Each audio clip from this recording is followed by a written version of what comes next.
Hey, could Bernie Sanders be a viable progressive candidate for the Democratic Party?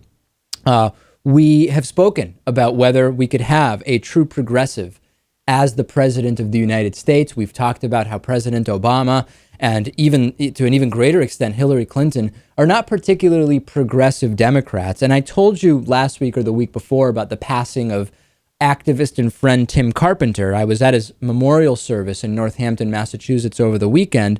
And one of the topics that kept coming up at Tim's memorial and at the PDA conference was how Tim was instrumental in collecting these 11,000 signatures urging Bernie Sanders, the independent, pseudo-socialist, progressive senator from Vermont, to run for president. And Tom Hayden wrote an article in The Nation magazine talking about Tim Carpenter and talking about Bernie Sanders, saying that pressures from the Democratic establishment are building quickly against the independent Vermont senator. Few, if any, Democratic elected officials are likely to endorse Sanders for fear of retribution from the formidable Hillary Clinton forces. Women's groups, African Americans, Latinos, Asians, Hollywood liberals, organized labor are coalescing into a huge front for Hillary Clinton as well, and are sharply opposed to a potentially divisive primary fight with Sanders.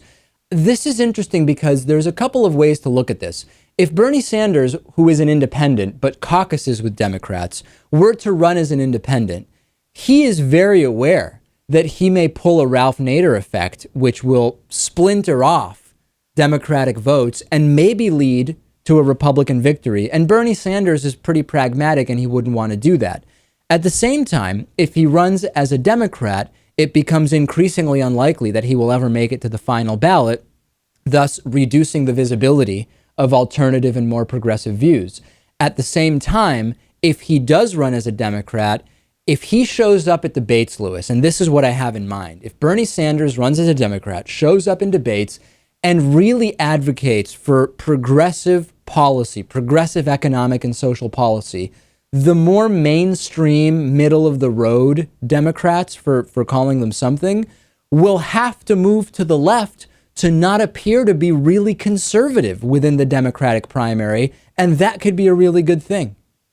It could be. I don't really know. I mean, overall, I think that Hillary is just too much of a powerhouse for him to be able to beat. I don't think it's enough to have, even if he does really well in these debates, to have the endorsement of the Democratic Party. You need the corporate backing too, unfortunately, and that's what Hillary's going to have. Any scenario that would lead to Ted Cruz being president if Bernie Sanders runs is a bad scenario. However, any scenario that will inject real progressivism into the Democratic Party without jeopardizing or without putting an extreme right-wing Republican at an advantage is a positive thing in my mind.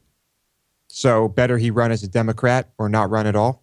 I'm leaning right now to Bernie Sanders running as a Democrat, and I know that some people won't like this, but I'm trying to be as pragmatic as possible. What's the best next step to make the Democratic Party more liberal? And I think that might be it. That could be it. But I like where you're going with it, David. But we have to be realistic. I don't think it's going to change much of anything in the long run.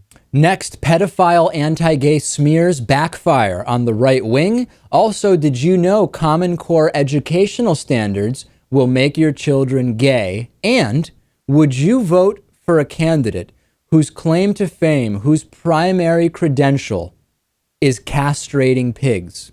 I don't know if I would. We'll talk about that next. Our program is viewer supported. We also do a whole extra program just for our supporters called The Bonus Show. It's hosted by Lewis. Go to davidpakman.com/membership.